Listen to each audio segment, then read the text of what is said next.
rare and balanced view on politics in today's world. Based on facts, born of rationality, common sense, and logic, providing context on today's events. This is American Perspective with Rick Thomas. Hello, everyone, and welcome to American Perspective. I am your host, Rick. Well, I thank you all for, basically giving me the permission to miss last night's show because my wife and I went out to a hockey game, had a little pseudo date night. And, let's just say the hockey game was exciting. Now, granted, it wasn't the NHL. It was the lower league, the next league down, the Western Hockey League that we went to go see. But it's a local team, fan favorite. They are number one in their division. And they did it again last night. They scored. They came out at the very end, golden goal, 3-2. And it was wonderful. It had a lot of fun.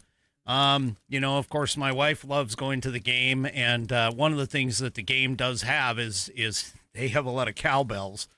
You ring the cowbells, and she brought her little, they're the Everett Silvertips is the team, and she brought the little cowbell and was ringing the cowbell and everything else and making all kinds of noise and. That's just what you do at hockey games. So it was fantastic. It was a really good night. And it was long overdue. I got to admit, long overdue. Doing what I do where I stream 6 nights a week and things like that. It kind of, it cuts into the family time a little bit, but that's okay. Every once in a while we take a break and we go and do something, and that was the night. So it was a really, really fun night for us. And, thank you to the people who had season tickets. We were 5th row up from the glass. I mean, the glass was like right over the top. I could actually, if I sat up completely straight, the top part of my head would have been above the glass and in the danger zone for pucks getting hit. But anyway, no, it's always funny with the cowbells because if you remember, and I'm dating myself with this, if you remember the skit that they did with, I can't think of the guy's name. But anyway, the actor, and he was like, I need more cowbell. That whole cowbell skit because back in the 60s and 70s, they used the cowbell as a musical instrument. And so he was all, I can't remember the guy's name. I see him in my head, but I can't think of his name. But anyway, yeah, more cowbell. They had him up on the screen, that skit up on the screen a couple of times, I need more cowbell. And yeah. So anyway, it's a lot of fun. And the kids, and I do say kids because these hockey players are under 20. They're 20 and under. Once they hit 20 years old, they either have to move up to the NHL or they're out. They're done. So they're basically high school kids running around on the ice. And yeah, it was really exciting. It came down literally to the last 5 minutes of the third period, where the Tips were behind. They were behind by 2-0, 2-0, for those of you that aren't familiar with soccer language. And anyway, they were behind and 2-0 to their opponents, and they pulled it out at the last minute. They got two goals and were able to go into the they call it a extra period, which is more like 5 minutes, and then it's golden goal. Whoever gets the first goal wins. And so the Tips brought it out about 2.5 minutes into that golden goal. They got one and won it 3-2. So it was pretty awesome. Now, what was amazing, though, and what was really also at the same time extremely frustrating is the fact that the entire game, the Silvertips had about 54 shots on goal, and the opposing team barely broke into double digits. in terms of shots on goal. So it was extremely frustrating because the puck and all the action was, for the most part, was at the opponent's net. So yeah, it was really frustrating. They were taking shot, shots after shots. And so it was just, yeah. Anyway, and no, it wasn't Will Ferrell. It was an actor. Not Willem Dafoe, but, Christopher Walken. That's who it was. Christopher Walken was the more cowbell guy. And, yeah, so, there you go. Anyway, enough about that. So that was date night. So that was awesome. And I do appreciate it. And, yeah, it was SNL. It was, Saturday Night Live way back in the day when it was actually worth something to watch. And we won't go anywhere with that. All right. So there you go. More cowbell. Christopher Walken was the actor. Anyway. All right, let's go ahead and get things kicked off.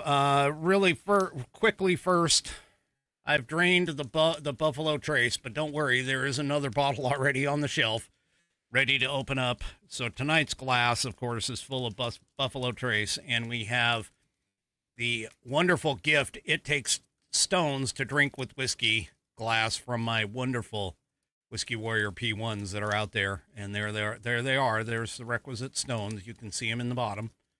And, yeah, just fantastic. So first sip. That's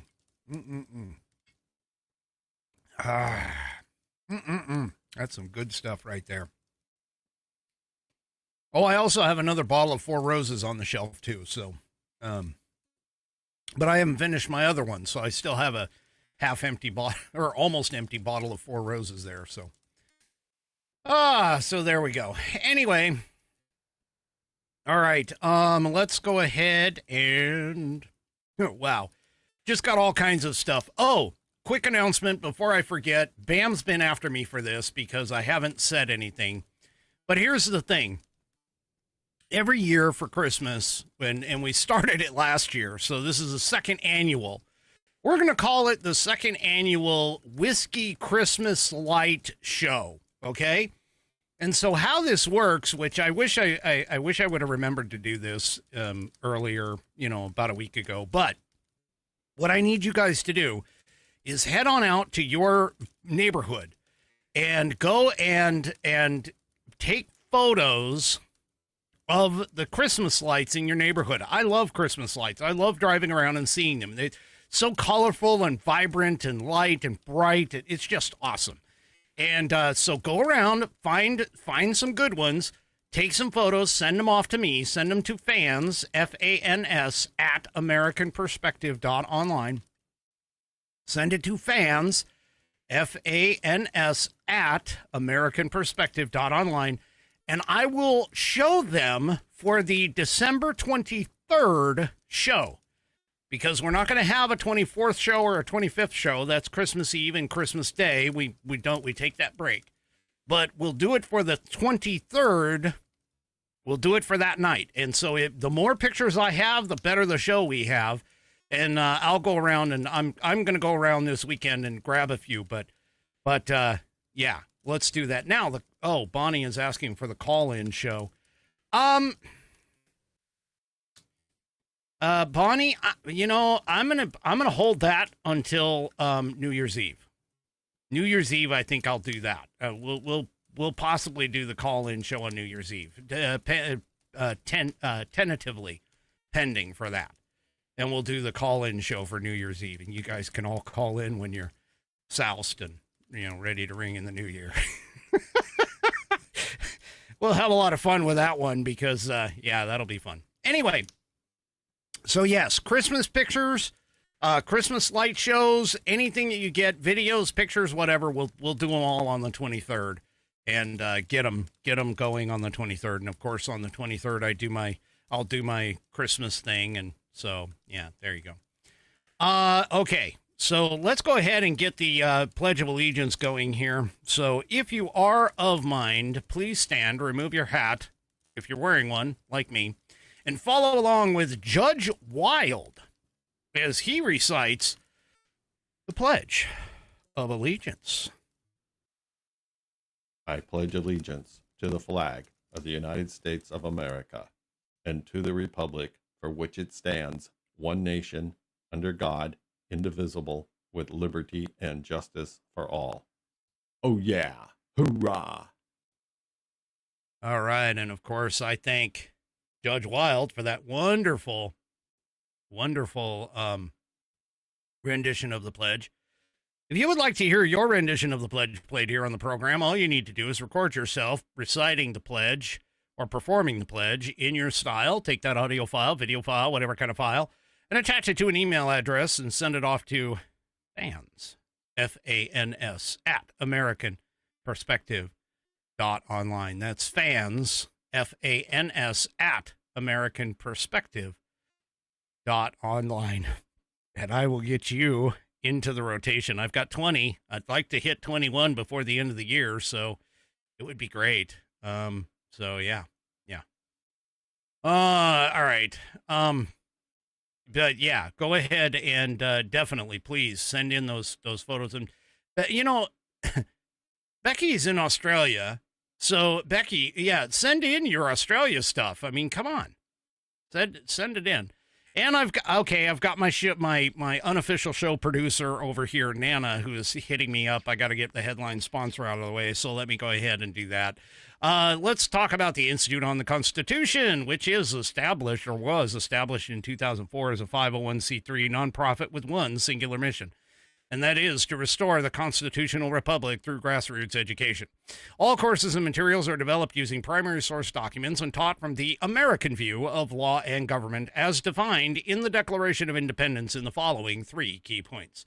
1, there is a God. 2, our rights come from him. And 3, the purpose of civil government is to secure and protect our God-given rights. The IOTC offers the opportunity to educate yourself on our most precious founding document, the Constitution of the United States. They also provide tools to educate your community and get involved with local government. Start by taking their free U.S. Constitution course and go from there. Use my affiliate link, iotc.americanperspective.online, to sign up, and while you are there, take a moment to look through their other course material and information. My affiliate link, once again, is iotc.americanperspective.online to get great content to learn about our historical founding and support the show in the process. That's iotc.americanperspective.online. Or, if you just want to purchase this fabulous Saddleback leather-bound U.S. Constitution to support the show, go to constitution.americanperspective.online. Take a look at this wonderful book, man. I'm telling you, this thing is awesome. It's got 1/8 of an inch of Saddleback leather wrapped around pages that are water and tear resistant.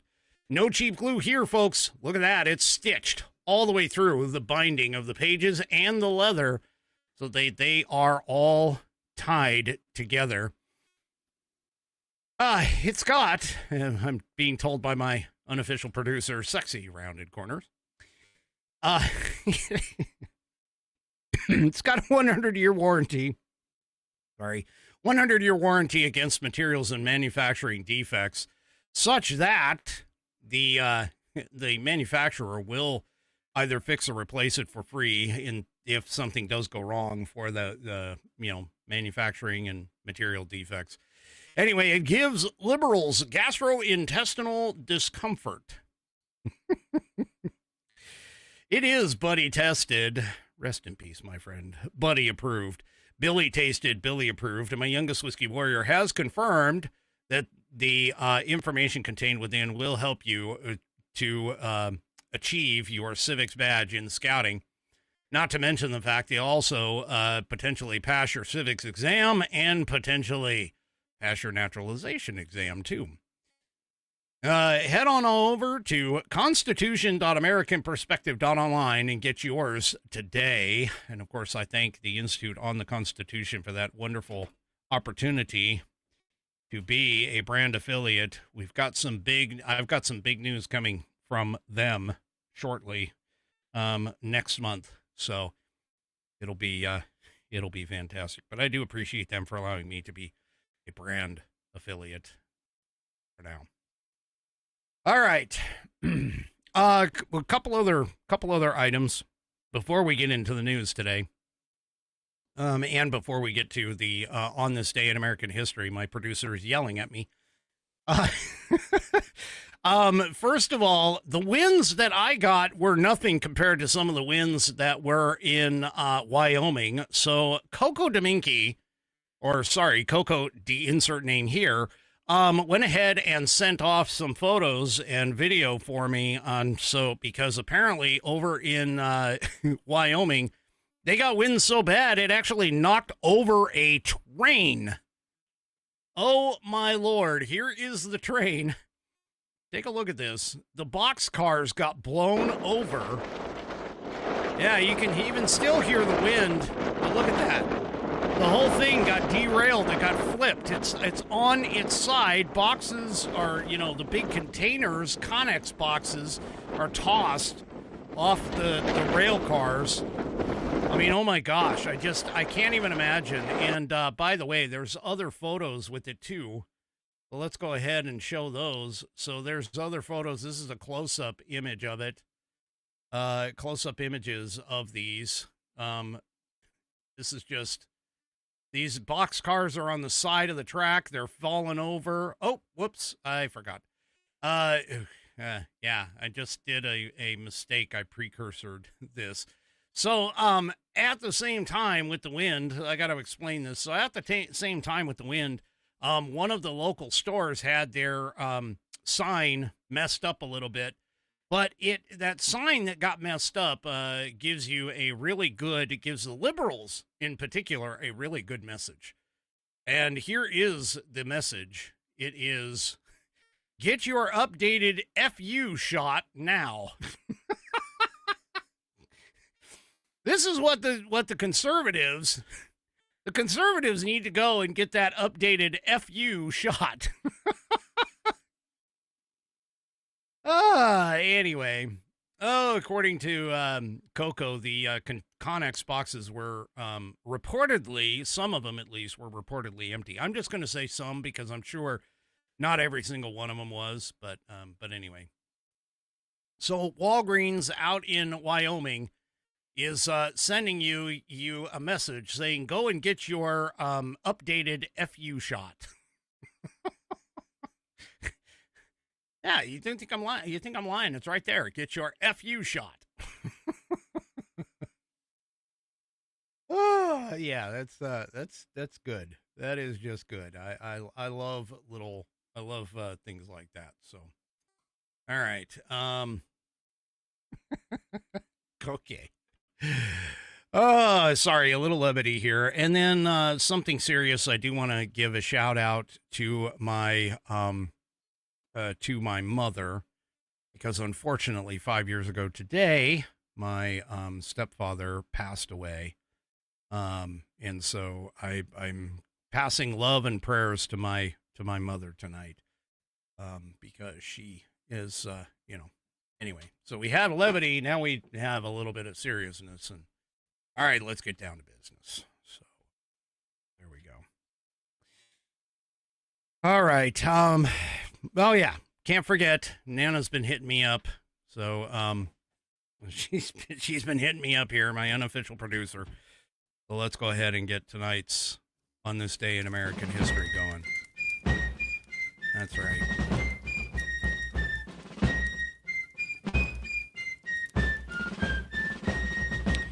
Oh, and of course, for On This Day in American History, I'm running behind because it's been a little bit.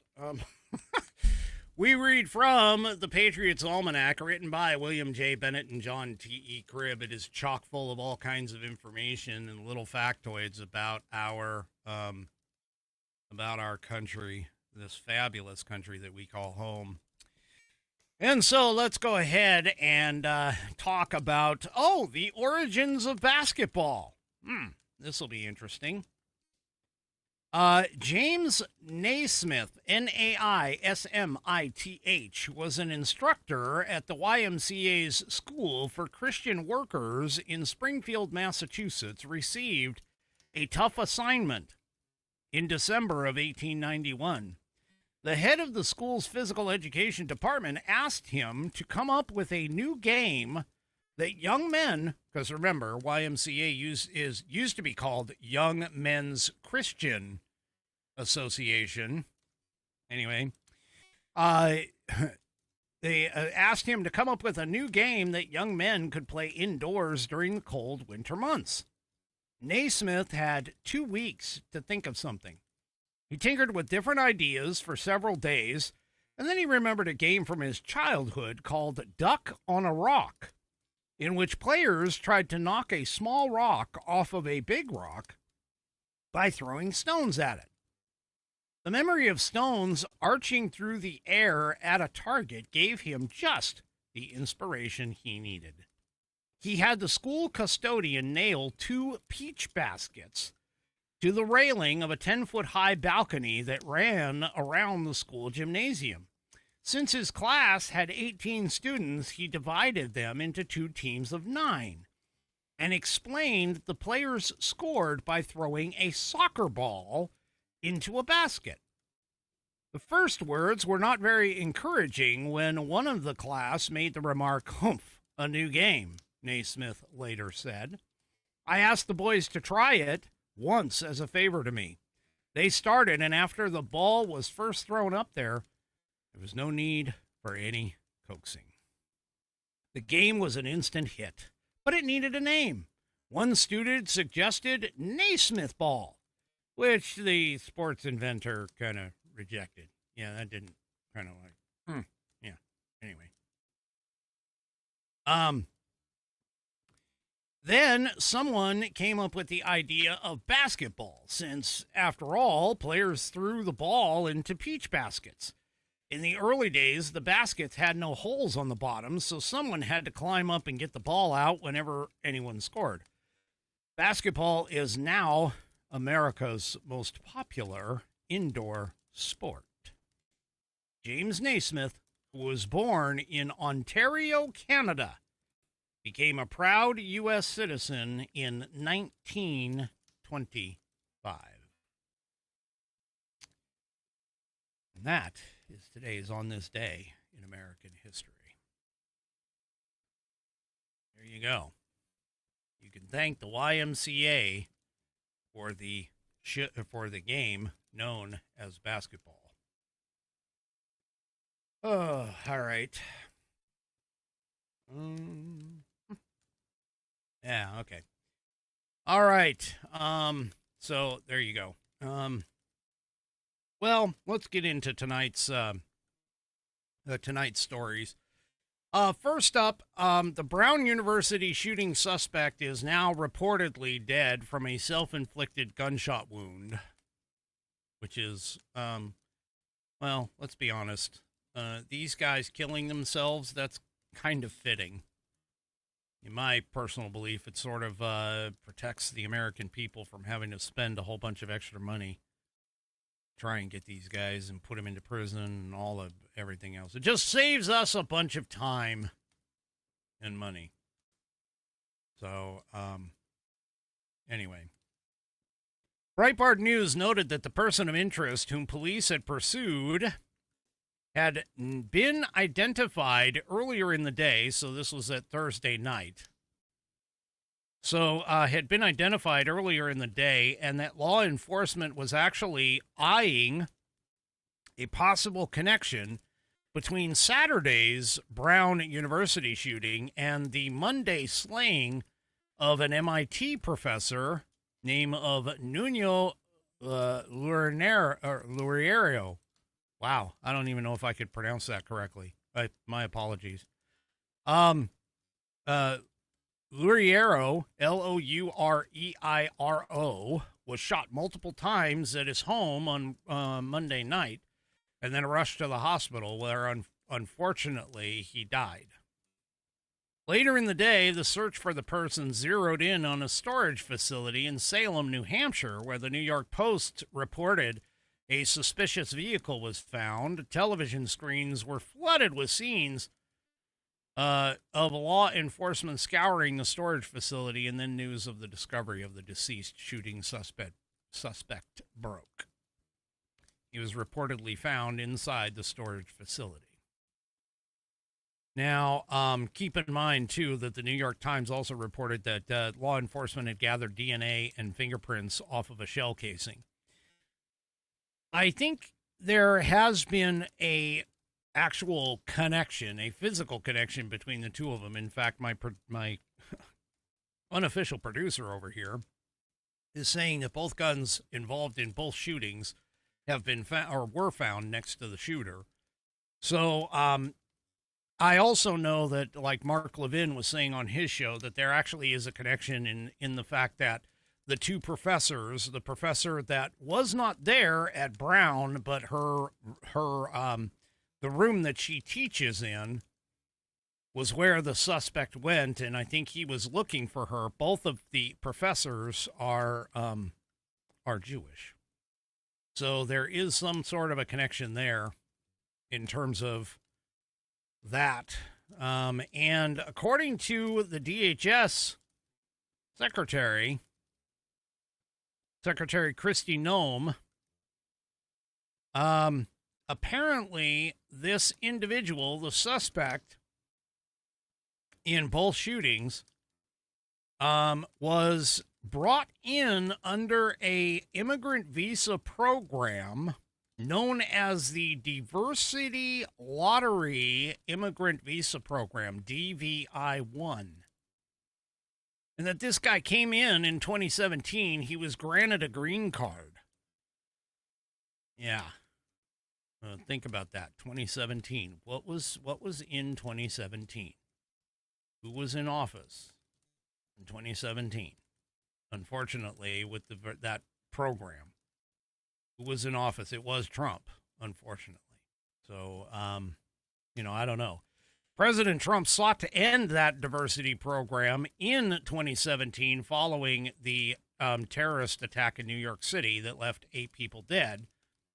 The terrorist at that time used his vehicle to plow down civilians entering the U.S. in 2010 through the diversity visa program. So, the diversity visa program was put in by Obama, used by people to come into this country, and now President Trump has finally been able to pause and eliminate the DV-1 program to ensure that no more Americans are harmed by anyone coming in. Unfortunately, we still have people in our country that's here.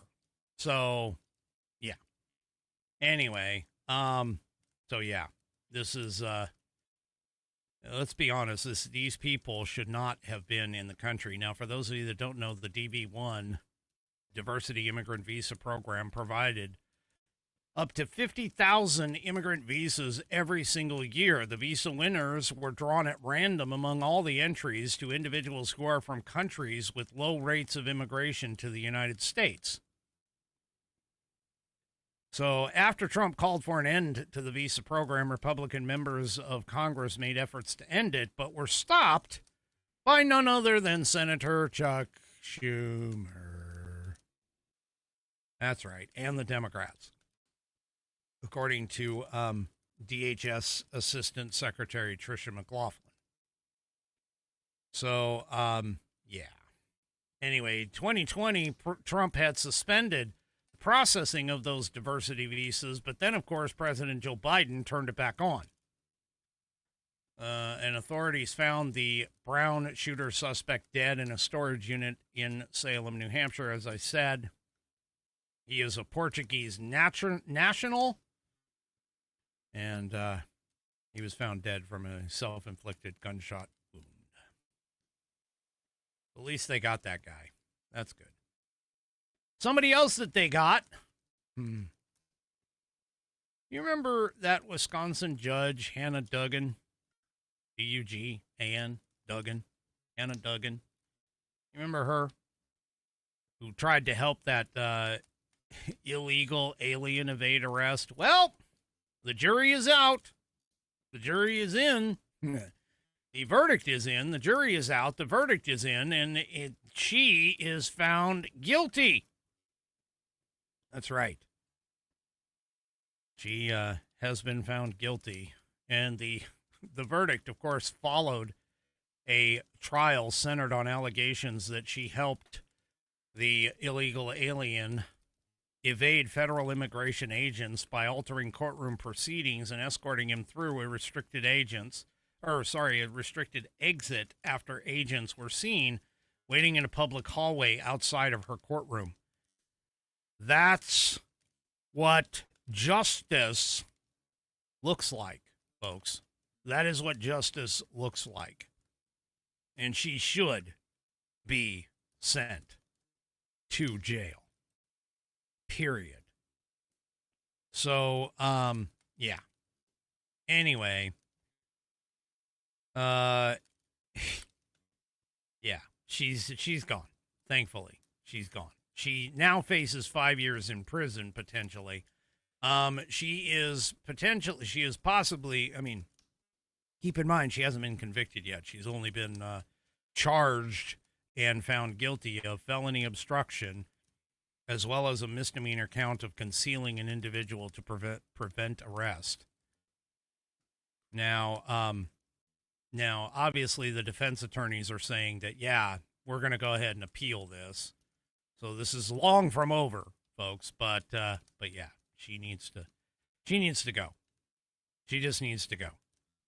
And I don't care how long. See, this is the problem with a lot of people that don't seem to understand this.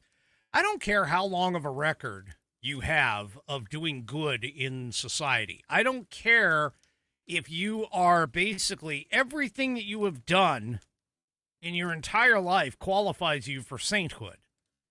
Yet the one thing that you do, which is against the law, yeah, that one, as far as I'm concerned, weighs a hell of a lot more than the rest of the good that you did in your life.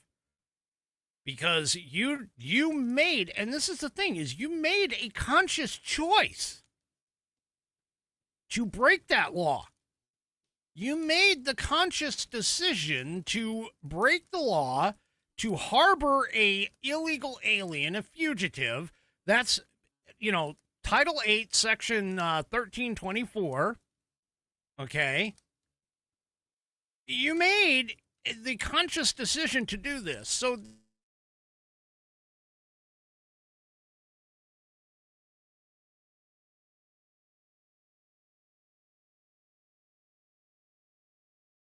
this was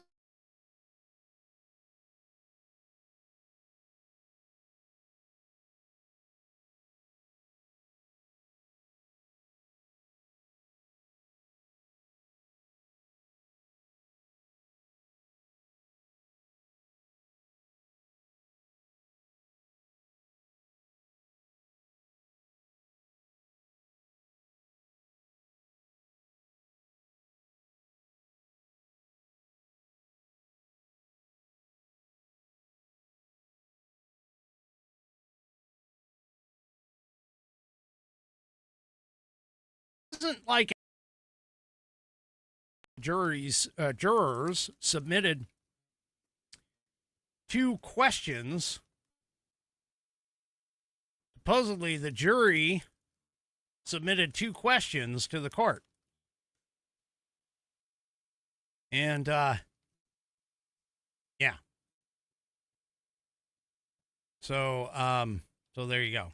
They submitted 2 questions. One question focused on ICE regulations and who must be notified when the agents are making an arrest inside a courthouse. The second asked whether Dugan needed to know who specifically was being arrested in order to be found guilty of obstruction. So there you go. Anyway, now, she was found guilty on the obstruction charge, but found acquitted on her concealment count. So they found her guilty on one count and not the other, which is kind of interesting that they split that way. But the fact that they only came back within 6 hours just tells you how much of a slam dunk that actually was. So there you go. All right, folks, let's, before I move on to my next topics, let's talk about this wonderful elixir that I drink every single morning in my 16-ounce mug that I got from my kids. Wonderful. Wonderful mug says, father like no other, which I would have to agree. I am a father like no other. Now, you decide whether or not that's good or bad. Anyway, if you still haven't tried 1775 coffee, now is your shot. The 1775 starter kit has just dropped. There's a small number of units available. In each unit, you'll be getting the bold dark roast that hits hard, the smooth medium roast, as well as the Vitality Mushroom Coffee for clean energy and laser focus with no crash. All these coffees are single origin, small batch, toxin-free, and mold-free. Plus, you're also going to be getting a gold spoon clip because freedom isn't scooped with plastic. You'll be receiving a frother that is strong enough to stir up not only your coffee, but also your mother-in-law's opinions. Let's be honest, she doesn't need much for that. You'll also be receiving a black 1775 tumbler.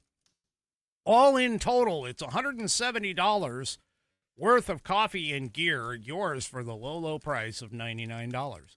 This is for the ones who've been watching 1775 coffee blow up on Rumble and wondering if it's actually worth it. Spoiler alert, it is.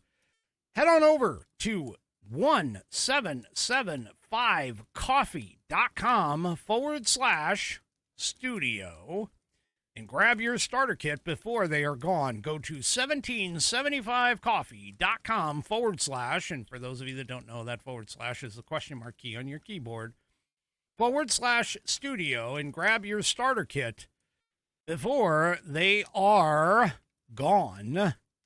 Bold beans, clean fuel, and a morning routine that stands for something, just like Rumble does. Go to 1775coffee.com /studio and grab your starter kit today. All right. Well, folks, I don't know if anybody really understands how bad of a situation that we're in with all of the welfare programs. And I'm telling you, they are unconstitutional. Now, why nobody has ever challenged anybody on that is because, realistically, it's because of the fact that nobody wants to say, hey, charity, in this case, is wrong. This is why the Supreme Court hasn't been brought in. And for those of you who don't know, the Supreme Court does not have the power to just carte blanche say, hey, we saw you guys pass that bill. By the way, that thing is unconstitutional. They can't do that. They have to have the particular item or situation or question brought before them before they can actually act. This is why all of these social programs that we currently have that are literally not listed in Article 1, Section 8 of the Constitution have never been tried in the court system to get all the way to the United States Supreme Court. This is why we don't have, this is why I keep saying that if I were able to garner Elon Musk's attention, he could take some of his money that he's using and sue the federal government over breach of contracts with regards to the United States Constitution. Because I'm telling you, enforcing the 10th Amendment to the Constitution would clean up a vast majority of the problems that we have running around in this country.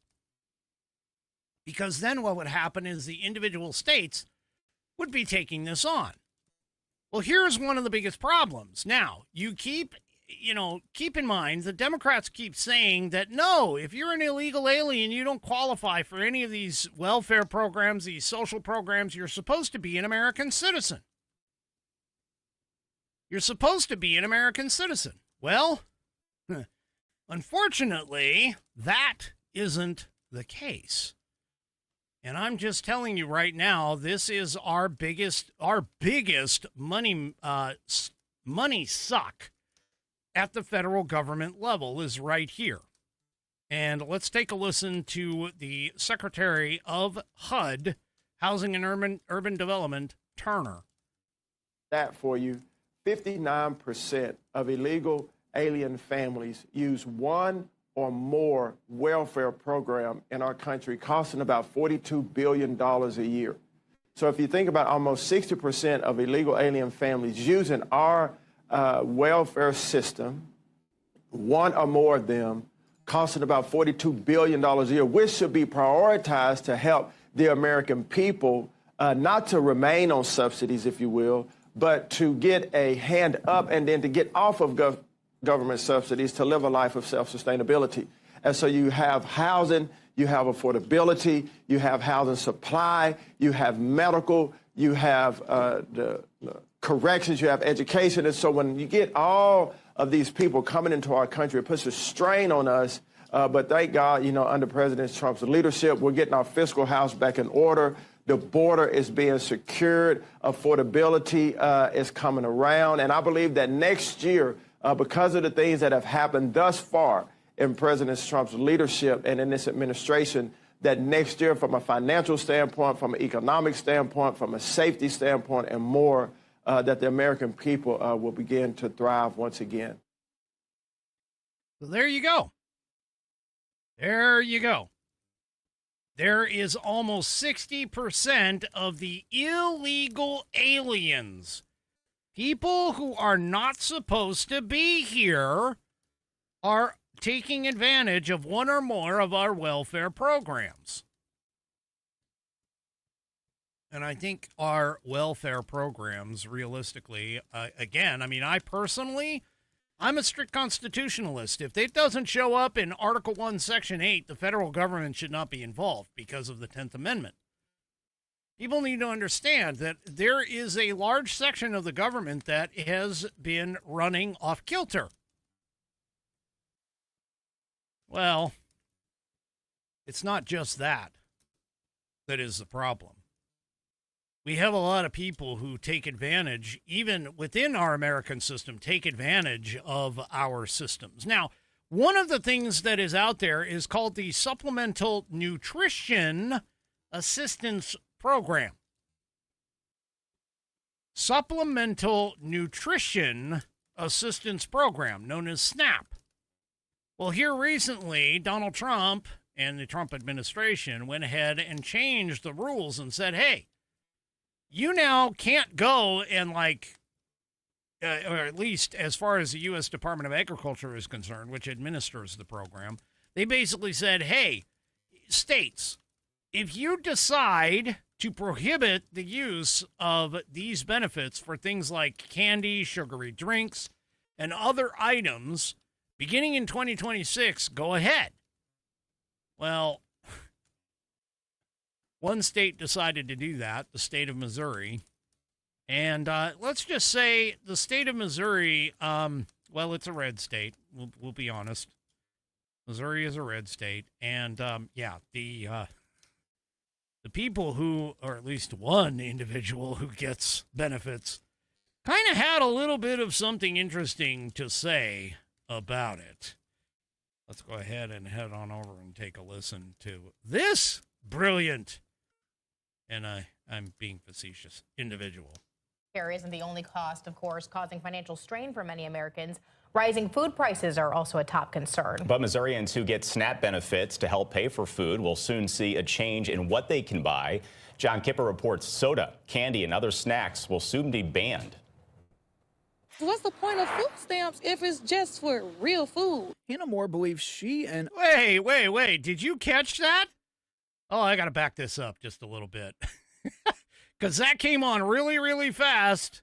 Here. What's the point of food stamps if it's just for real food? Hannah Moore believes she and other SNAP recipients should be able to go into the grocery store and buy whatever they like. That's not even cool. Like, why they do that? Getting next year's soda, candy, prepackaged sweets, prepared desserts, and juice with less than half of natural fruit or vegetable juice in it will not be allowed to be purchased on SNAP cards. I don't know what Trump is doing. I don't know what's going on. Missouri's move comes after the Trump administration. Okay.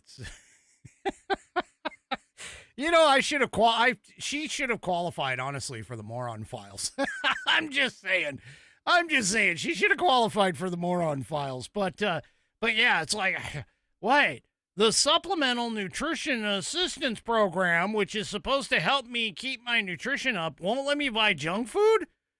What the hell? What's the point of the program then? Well, point of the program is for you to buy nutritious food to actually feed your ass, not give yourself a bunch of empty calories and a whole bunch of other stuff that causes all kinds of, let's just say, health issues, you know? Yeah. Well, what's the point of the program? Oh, yeah. Okay. Yeah, she qualifies for the moron files, I think. Anyway, oh, my God. I'm sorry, I could not imagine being that damn dumb going, you know, they restrict. You would think that she would just be like, you know what? I appreciate the assistance. But no, she didn't. She's like, that's not even cool. Why they do that? Why they do that? Why they do that? Yeah, Anyway. Oh, so the Governor Mike Kehoe, says that the state aims to refocus SNAP to maximize nutritional health for families. Now, later on, she says, you know, thank God I don't got kids, but they be people out there with kids who are not going to be cool. Really? She's like, now, Another individual named Arsenio Townsend agreed. She's like, some adults might want a snack every now and again. Okay, great. Get yourself, I don't know. You know, if you're on supplemental nutritional assistance, they're trying to help you get better. But anyway. So yeah. The Missouri Department of Social Services oversees SNAP, but told the news outlet First Alert 4 that in the fall, they could not break down specific items purchased by SNAP recipients. Townsend believes that the folks are just going to use cash to buy their favorite candy. Okay. Yeah. Now, there is a couple of legitimate concerns, by the way. There is a couple of legitimate concerns. One of them was brought up by an individual who was interviewed at in a different segment, who basically said that, you know, there are some diabetics who buy like hard candy in order to try and balance, you know, their blood sugar with hard candy. And with SNAP taking that off the menu, well, that becomes a bit of a problem. I get that. I mean, there are some legitimate complaints, but seriously, I mean, what's the point in food stamps if it's just for real food? Well, what the hell? Oh my God, it's just so horrible. What's the point in food stamps if it's just for real food? What do you think you're supposed to be doing here, lady? You're supposed to be buying real food. You're supposed to be using those are supposed to help you buy real food so you can have healthy choices for your family. Ugh. Anyway. These people, I just don't get it. I don't get it. I really don't. All right. Well, let's move on from SNAP to fraud. That's right. We had welfare fraud. You know, 59% of illegal alien families are on welfare program. Those welfare programs are supposed to be for Americans. We had SNAP, which is like, oh my God, they're going to tell me what I can eat? Oh, yeah. Well, you're the one that's, you know, anyway. Which, by the way, I'm just going to point this out, that 100% fruit juice, this coming from my unofficial producer, the 100% fruit juice actually works great for treating low blood sugar. And I know that that's a fact because whenever somebody who had diabetes that I know of, whenever they have low blood sugar or they start getting low blood sugar, that's one of the first things is to drink some fruit juice. Okay. The natural sugars that are a part of the fruit juice, 100% fruit juice, is basically, you know, very, very good. It's very quickly absorbing and everything else. So I agree with that. All right. Well, let's just move on to Minnesota. I don't know whether she's smart, whether she's stupid. I mean, honestly, I don't know. But the person who was kind of the ringleader in that whole Minnesota Somali fraud with Medicaid and food stamps. Yeah, here we go. We're back to the SNAP. Food stamp theft scheme. Well, she pleaded guilty on one count of wire fraud on Thursday. That's it. She was part of a scheme defrauding Medicaid of $14 million in taxpayer dollars. She participated in a separate fraud scheme that saw the theft of over $465,000 from a food assistance program for needy children. So, yeah, the U.S. Attorney's Office for Minnesota actually announced new charges against 6 other defendants that are in that same area, that were for doing the same thing, in what the Department of Justice describes as a staggering historical scale fraud. The schemes are part of a broader fraud conspiracy tied to the state's Somali immigrant community, which is now believed to have seen the theft of an estimated, get this number, folks, $9 billion. That's billion with a B. Oh, my gosh. So if you take that $9 billion, you add it to the $42 billion, and now all of a sudden you've got $51 billion. You've got $500 billion gone because of these people. Yeah. Oh, and by the way, this isn't an isolated scheme. By the way, this isn't an isolated thing. I mean, we're talking about Minnesota, but just wait. I got another one coming up. Well, you know, one good thing that might come out of this, honestly, is that, yeah, happened on Governor Tim Walz's watch. So let's just take a listen to the amount, the magnitude of the fraud based on U.S. Assistant U.S. Attorney describes it. Let's take a listen. I spoke in the fall about the iceberg I saw ahead. Something's fraud that's much larger than what's been visible to the public. When I said that, it wasn't hyperbole or rhetoric, it was a warning. Today I want to talk and I want to show here a sense of what that iceberg looks like, because I think people deserve to know what that is and how big this problem is, because we can't solve the problem until we grapple with the size of it. So the Center for Medicare and Medicaid Services pulled the claims data for these 14 programs dating back to 2018. And those 14 programs in Minnesota have cost $18 billion since 2018, and more than $3.5 billion in 2024 alone. So that's a sense of the magnitude of the problem. These are the 14 Medicaid programs, which is just a part of Medicaid, these waivered services that have been flagged as having issues with program integrity and fraud. Now, I'm sure everyone is wondering how much of this $18 billion was fraud. It's not the $1 million question, that's the $18 billion question. The answer is far too much, and the task ahead of all of us is not only figuring out how much of that money was fraud, because we know a significant amount was, but figuring out how to put an end to the fraud in our state and get control of it. So let me end with this before I take questions. The magnitude of the fraud in Minnesota cannot be overstated. Staggering amounts of money that have been lost.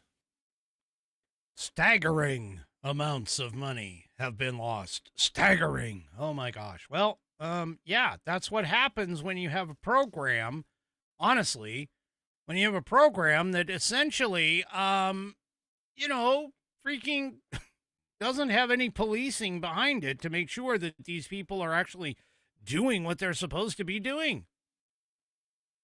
Yeah. I mean, this is amazing.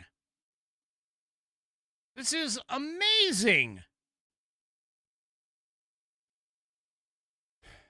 can't even imagine what this is going. Now, President Trump, of course, called Minnesota under Tim Walz's leadership a hub of fraudulent money laundering activity. Yep. As of November, late November, 78 defendants have been charged in connection with the singular group Feeding Our Future. Do you remember when he was campaigning to be the vice president of the United States? And he's sitting there campaigning and saying, I fed children. Donald Trump doesn't. Well, okay, first of all, I just want to say that, again, going back to the Constitution, where somebody, please, if you're a leftist lunatic moron, please open up the Constitution. Read through Article 1, Section 8, and point to me which one of those items, those 18 items, demonstrates that we are supposed to be involved in any of this in terms of our federal government. Now, keep in mind, state governments can do pretty much whatever the hell they want because that's our federalist system. But that would be on the state of Minnesota to support all of this crap and to be responsible for all of this money. Now, I got to be honest with you, and I'm going to be, I'm always honest with you. I hate that phrase. I don't know why I keep using it, but you need to understand something. You look at this and you think, oh, $9 billion. I mean, that's a huge, huge sum to somebody who can barely pull together maybe $1,000 on their own in terms of money. I mean, $9 billion, that is huge. But that is just a drop in the bucket when it comes to things like the federal programs. And this is part of the reason why you're able to get away with this. This is part of the reason why the federal government is getting away with all of this stuff. Because of the fact that when you pool not thousands of people's money, but millions of people's money, now all of a sudden you have a large pool that you can siphon money off of that nobody is really tracking because the numbers are so big and so huge. This is part of the reason why we need to rein this government back within its constitutional boundaries. This is ridiculous. There is no way, I'm serious, there is no way in hell that if Minnesota by itself was footing the bill for all of this, that this would have gone on for as long as it did. Somebody would have noticed. Somebody would have known. And they would have been able to pick it out and report it. I mean, this is utterly ridiculous that this amount of money was able to be done on us. Basically, I mean, we're talking about a small number of people here. Less than 80 have been charged so far. This level of corruption is just absolutely astronomical. So, yeah. Anyway. Well, one good news about all of this. Yeah, we may actually see Tim Walz no longer be governor. Well, at least according to some people. At least according to some people. At least those that are calling for justice and reality. Take a look at this.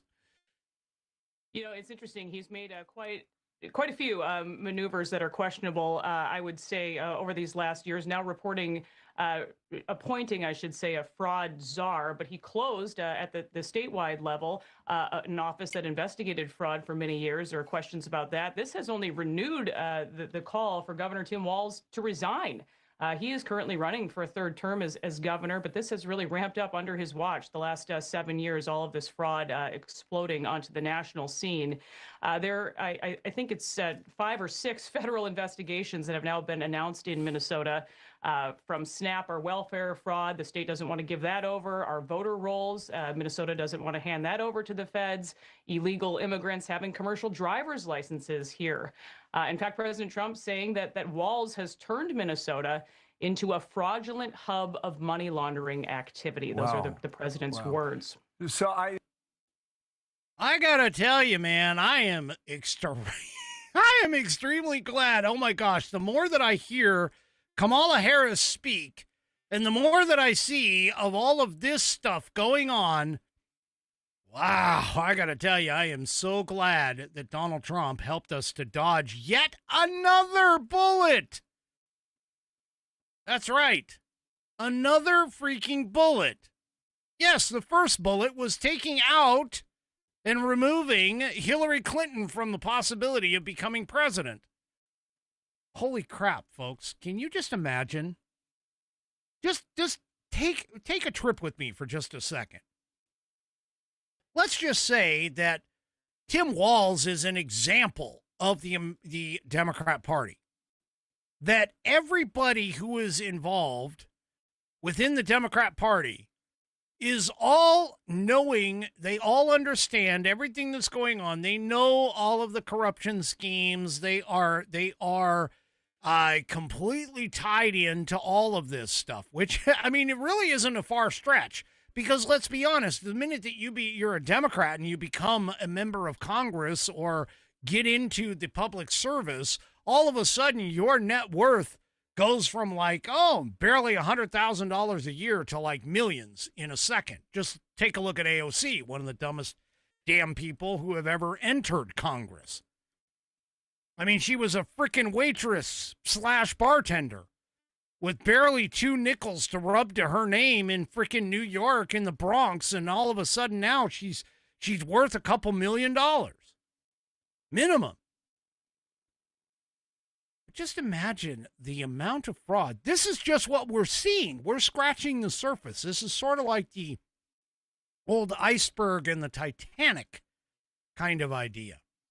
We're just now scratching the surface. Now, I'm not saying that the Republicans are not a part of it, okay? That the Republicans are completely clean and devoid of everything. They're saints. They're not. To get into politics, you have to be a mud monster. But the reality of it is that what we're seeing right now in terms of the magnitude of corruption is all coming from the Democrat Party. It's all coming from the Democrats. Every single thing that they see is coming from the Democrats. For an example, Ilhan Omar. Oh my gosh, that's right. She's not only a representative in Congress, she's also from Minnesota. And yes, she is a Somali native. That's right. Now, she apparently helped to get what's called the Meals Act passed during the COVID-19 pandemic, despite that program being linked to the Minnesota's alleged $250 million Feeding Our Future fraud scheme. Yeah. Now, by the way, just listen to her own words. Oh, my Lord, people. I regret pushing forward that bill, the Meals Act. Do you think it led to the fraud? Not. It did help feed kids. Wait, did you catch that? I know, it was kind of hard. It was kind of hard to hear. Let's go ahead and do that again. That was kind of hard to hear. Hold on. The vice director is saying... Here, wait. Do you regret pushing forward that bill, the Meals Act? Do you think it led to the fraud? Not. It did help feed kids. What? Wait, what? It helped feed kids? Hello?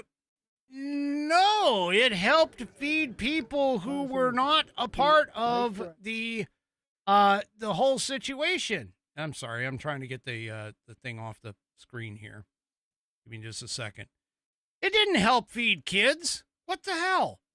It didn't help feed kids at all. Oh, my Lord. It helped the Somali immigrants game the system. See, this is part of the problem with these social programs. And I'm, look, everybody in their life has to have, at least at some point, a hand up. Every single person comes to a point in their life where at times they're going to need a hand up. It's just the nature of life.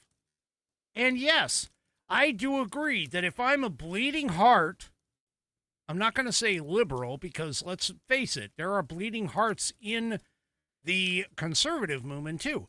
If I'm a bleeding heart, I look at these programs and I think to myself, oh yeah, these are so good. These do so much good for our people. Except there's only one problem. They're illegal. They're unconstitutional. Because again, Article 1, Section 8. Read it, know it, understand it. There is nothing in Article 1, Section 8, which defines the enumerated powers of the federal government that basically states that we should be doing any of this. Federal government wasn't supposed to be involved in day-to-day operations. In fact, in the Federalist Papers, I believe it's Federalist 42, James Madison clearly says this. Hey, the states were supposed to be handling the day-to-day. That the federal government is designed to handle external threats. That was the whole point. So this idea that the federal government is supposed to be taking care of you and feeding you and, all of this other stuff, yeah, no, that's not happening, folks. It's not what it's supposed to do. Our federal government isn't supposed to do. And these people are being hired by the voters to give us all this money and everything else. And you wonder why we're $39 trillion in debt. You're wondering why the federal government is close to being bankrupt. Well, this is why. This is exactly why. Well, we've had a lot of focus on Minnesota. We've had a lot of focus on the Somalis. But did you know that there is another group of individuals? There is another state which has a large fraud that is happening? Really should. We'll get to that in just one moment, but let me tell you about Augusta Gold. Oops. I hate when that thing does that. Oh, let's try again. There we go. Let's talk about Augusta Gold. Did you know the biggest threat to your retirement is something that is not talked about often? It's our increased longevity. That's right. Our increased longevity in America means that the default retirement accounts like IRAs, 401ks, and TSPs may not suffice to be able to take you all the way, well, to your end destination. If you have over $100,000 in your retirement account, you should get instant access to a free 2-minute report from Augusta Precious Metals that reveals the one singular step that you can take to secure your financial future. Text SAFE, S-A-F-E, to the number 35052 today.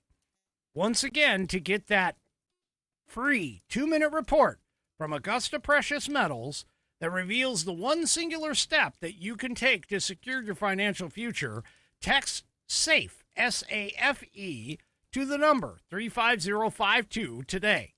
That's SAFE, S-A-F-E, texted to the number 35052 to get that free 2-minute report from Augusta Precious Metals. All right. Well, my unofficial producer over here is asking the question, Maine? Is it Maine? No, it's not Maine, although Maine does have something going on. It's Massachusetts. Here we go. We have Haitian men. There's two of them that were charged with $7 million in fraud in Massachusetts. Oh my gosh. Once again, this is the SNAP benefits. That's right. SNAP benefits, folks. Now, here's the thing. Authorities in Massachusetts have charged two Haitian men with a SNAP program fraud that amounted to over $7 million this past Wednesday. The suspects each faced one count or one charge of food stamp fraud. Oh, my God. So here's the thing. Now, I got to give these guys, I'm going to be honest with you. If you're a criminal and you come up with some kind of devious scheme like this, you could probably be making $100,000 a year if you just put your energies toward, law-abiding things. I mean, you could be making a decent living. If you're this clever and creative, you really could. There's no reason to break the law. Really isn't. Anyway, so apparently these guys used small storefronts, two in particular called the Jesula, Jesula variety store, and the Saul Match, Saul Mache, Mixe, Mixe store, to redeem SNAP benefits, sometimes amounting to $500,000 per month. Now, keep in mind, these stores were not supermarkets. They're not even full-service groceries. It would be a huge stretch, according to the District of Massachusetts U.S. Attorney Leah Foley, stating this at a Wednesday press conference. She goes, it would be even a stretch to call them convenience stores. The only thing convenient about these stores was how easy it was to commit SNAP benefit fraud. Because this is not a sophisticated fraud scene, and it didn't have to be because of the lack of oversight that was needed to allow it to happen. Yep, there you have the problem, folks. We have all these wonderful programs, and nobody's bothering to police the damn things. That's where we're at. So honestly, we shouldn't even have the damn programs in the first place. But they don't even bother to police them. So if convicted, these two men are going to face up to 5 years in prison, as well as 3 years of supervised release and a fine of up to $250,000. Prosecutors say that the vast majority of the fraud took place in the singular store known as Jesula, Jesula. Governor Maura Healey, Healey, says state officials notified federal authorities about suspicious transactions at the store earlier this year. She said in a statement, my administration reported this suspicious activity to the federal government for investigation and prosecution over a year ago. As a former attorney general and now governor, I will always support prosecution to the fullest extent of the law for anyone who engages in fraud or abuse of a federal program or any program. And you guys still think this stuff is good? You guys still think that this stuff is good? Well, the FBI finally took it down. They busted this SNAP fraud ring. Now, apparently, these stores were set up for the explicit use of this. And the Justice Department reported that this particular scheme netted millions with SNAP redemptions of anywhere from $100,000 to $500,000 per month.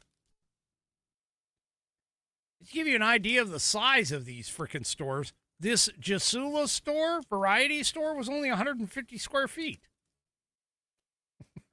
Talk about small.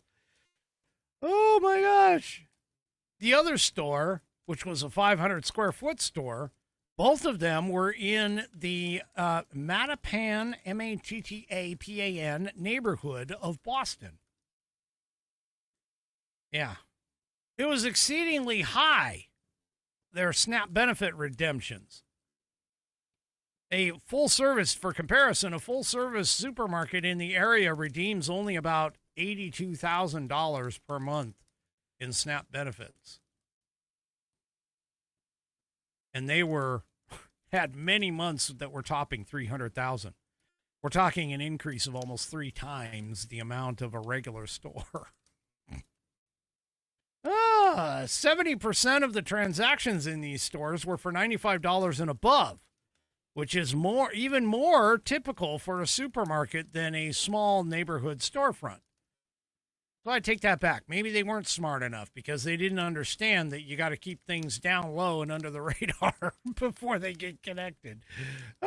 Anyway, this news release stated that undercover observers saw SNAP benefits exchanged for cash and liquor exchanged for SNAP benefits. Now, for those of you that don't know, first of all, you can't cash in your SNAP benefits. See, this is how these people who are on SNAP are able to go out and afford those long-ass eyelashes and the frickin' fingers and all, fingernails and all this other wonderful stuff that you see these people doing. What they do is they take their SNAP benefits, and I talked about it on this program not too long ago. They take their SNAP benefits, they take it to a store that is willing to exchange cash, pennies on the dollar, in comparison to the SNAP benefits, and they're able to take it, and they go and they take the cash and they go and do something else with it, which is pretty much probably what's going to happen with the whole junk food thing. But anyway, I digress. You're not supposed to buy liquor on the thing either. You're not supposed to buy liquor on SNAP benefits. It's supposed to go to food only. And as you can see, based on the Missouri news release that I played earlier, it's supposed to go to nutritional food, not this bull crap that everybody's been buying.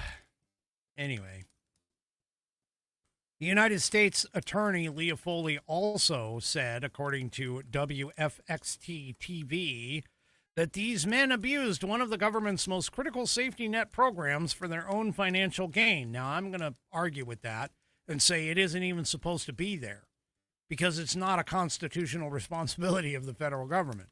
The state wants to do it, that's fine. But the federal government doesn't need to be involved and doesn't need to be putting taxpayer money toward it. And she even mentions this is taxpayer money meant to keep people from going hungry. These defendants decided to take it for themselves. They were not full-service groceries. It was a huge stretch to even call them convenience stores. The only thing that is convenient about these stores was how easy it was to commit SNAP benefit fraud, meaning getting the money out of it or whatever. So, yeah. More fraud. And you wonder why we're $39 million, or $39 trillion, sorry, $39 trillion in the hole in our federal government programs. I'm just going to tell you. Well, I've been seeing all kinds of news articles saying that the approval rating of the Democrat Party is the lowest that it's ever been in history. And I would tend to agree. With that. That they should.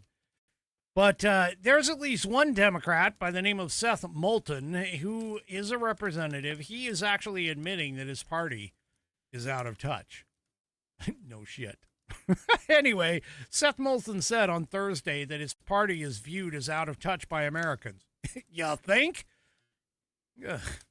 All they do is seriously, all they want to do is they just want to help illegal aliens. They don't want to help Americans. They are anti-crime. They are fixing things and following law and all this other stuff. They are for transing the kids, applying, non-biological principles to our social structures and so on and so forth. Well, anyway, I digress. Moulton said on Real Patriotism with Terry Moran that Democrats largely ignored many issues facing the country throughout former President Joe Biden's administration. You think? He said that they ignored immigration, which led Americans to largely have negative views of the party. So this national survey from Quinnipiac University found that a record low of 18% of voters actually approved how congressional Democrats were handling their jobs. And he said, quote, "And that's the way a lot of Americans feel about our party, that we're just out of touch and can't be trusted." No shit, you can't be trusted. You guys don't even know what reality is like. You're so damn delusional. And all of your sycophantic moron followers are sitting there talking about all this crap, and they're just sucking down the Kool-Aid without actually applying critical thinking skills or even having two brain cells to rub together in their melons to actually have a thought. Anyway, he continues on and he says, and let's look at some examples. You know, in the Biden administration, a lot of Democrats went around saying immigration isn't a problem. There's nothing to see here. Yeah, it wasn't a problem. People were dying because of immigration. Americans, innocent Americans were getting killed. Hello, Lake and Riley. That's just the name that I can pull right off the top of my head. What about, ignoring crime as well? He continues on and he says, the reality is that immigration was a problem, even in northern cities, like up in Massachusetts. Oh, I seem to recall that a whole bunch of immigrants got dropped off in Martha's Vineyard, and within 24 hours, they were rounded up and kicked out. So, yeah, it's not like Democrats didn't know that immigration was a problem. They just know that it doesn't need to be in their neighborhoods. They don't give a crap. They don't give a crap about anybody else other than themselves. That's exactly where they're at. Oh, and of course, Moulton tries to blame the Republicans because now, he says, this is more Republicans' fault than Democrats. But when Democrats don't even acknowledge the problem, then it's hard to be trusted.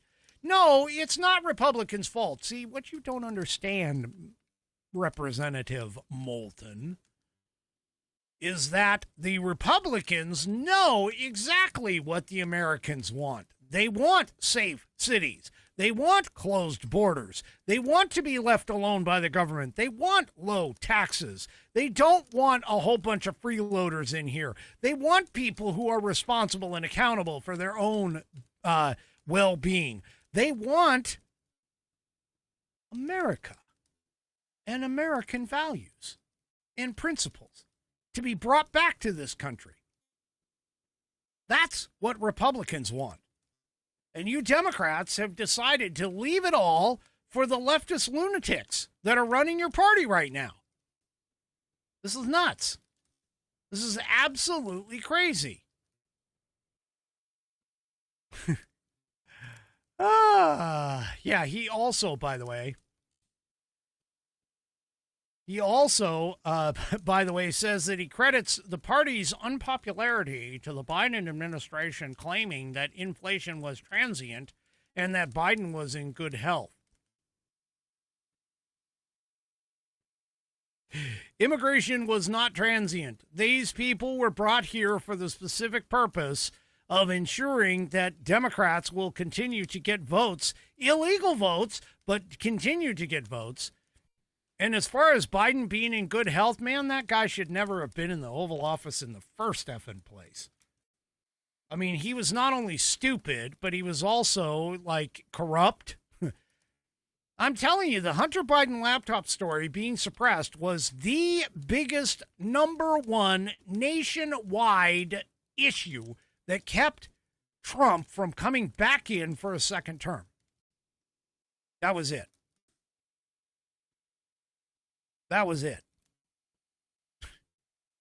Oh, and he continues on, and he's like, and then, of course, there was inflation.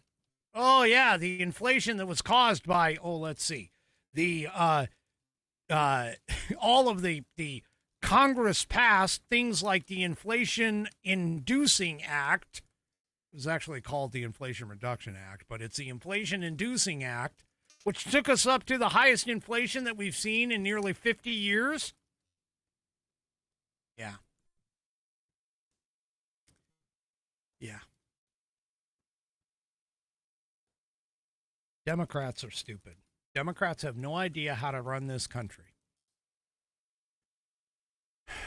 Anyway, so apparently now their net approval rating is standing at about 61 points, according to CNN's senior data reporter Harry Enton on Thursday. Yeah, they should be at like negative 1,000 because they are completely stupid. They have no idea what they're doing.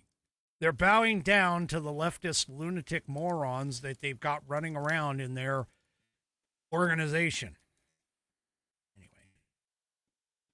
Well, let's just talk about the affordability issue, because Democrats seem to think that affordability is all at the feet of Donald Trump. And I got to tell you, it's not. In fact, this guy from Newsmax, well, he pretty much sums it up. Let's go ahead and take a listen to this. Check this thing out, okay? This is the total inflation since January of 2019. Trump leaves office. Nearly 30% increase since 2019. Your dollar from January of 2019 is worth 70 cents today. That's the pain. So let's break down where the bulk of that pain came from. You see this line right here? That's where Trump 45 left office and Biden came in. Carry that over to the next line. This is all Biden's presidency. And this is where Trump came back in. So this is a 22% rise during Joe Biden for the cost to live. Now, this 2%, 2.7% number, that's what they're talking about. This represents the part of the graph for the number that came out today, which all things considered is pretty good, even though it outperformed the estimates of supposed to be 3.1%. And the left wants to make it seem that Trump's tariffs are to blame for this 22% inflation that happened before the tariffs. See, Trump has actually brought some prices back down to almost where they were before Biden, and in some sectors like gas and things like that. For example, when Trump left office, gas was about $2.50 a gallon, which shot up to a national average of $3.50 during the time. Biden had both the House and the Senate. He was doing whatever he wanted, passing things like this Green New Deal trash. And then in January of 2022, what happened then? The number one Republican talking point was Joe Biden's driving gas prices too high. Because he was. What does Joe Biden do? Check this out. He starts draining the Strategic Petroleum Reserve. That's meant for a crisis or wartime. But he did it for political gain during the midterms, right around here, because the midterms were here. He drained the stock from 650 million barrels down to 350 million barrels in reserve. And yes, gas prices did actually fall during that time, but it was the supply surge. And they crept back up slightly until they started to go back down under Trump, because Trump policies came in and had actual deflation from that, which is almost unheard of. See, Trump showed these during his speech last night for a lot of things.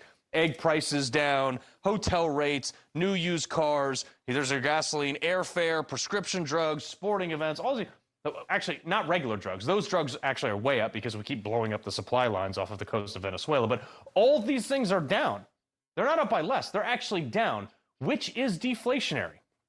But according to the liberal media, all those industries are and should be up, affected by tariffs, but they're not. So, apparently, Trump kind of maybe knows what he's doing with this whole idea of tariffs. Tariffs, yeah, tariffs. The tariffs are causing this. No, folks. The previous administration caused all of this crap. You want to talk about affordability, you really need to talk about affordability. Let's talk about the 22%, like he was saying, inflation over the 4 years of Biden. See, this is why people don't seem to, this is why I'm literally saying that the left in particular are incredibly complete, stupid, utter morons, because they don't seem to understand this. Now, keep in mind, even though inflation is at 2.7%, inflation means prices are still rising at a rate of 2.7% above what they were already rising from. And it's going to take time for all of these things that that Trump is doing. It's going to take time for all of this stuff to trickle through. So he's not going to be able to fix all of this stuff in just 30 days, no, or 60 days, or 180 days, or even 365 days. This is going to have to be a continual process, sort of like the Reagan years. Reagan had 8 years to take care of this stuff, and he did it. He set us up for 40 years of prosperity. Donald Trump only has 4. And depending upon who comes and follows him, they should follow along in his footsteps and continue his policies so that we can continue that and have, hopefully, another 40 years of prosperity. All right, folks, that is it for me for this evening. Do me a favor, if you haven't already, head on over to rumble.com, get yourself an account. It is free. And once you are signed up and signed in, make sure that you hit that, you search up the American Perspective channel and hit that green follow button to get notified every time that I go live. Also, too, don't forget to give me those thumbs up, thumbs downs, or if you're 3 Chevy, thumbs sideways across all of my platforms, whether it's X, YouTube, Facebook, or, of course, the aforementioned Rumble. We will see you Monday, 5 p.m. Pacific, 8 p.m. Eastern Time, right here on American Perspective. And don't forget to run around your neighborhoods, grab those photos of those wonderful Christmas lights, because I would love to see a lot of Christmas lights for the 23rd, for the show on the 23rd. And like I just said, we'll see you Monday, 5 p.m. Pacific, 8 p.m. Eastern Time, right here on American Perspective. Have a great rest of your evening and a great rest of your weekend. And good night, everybody.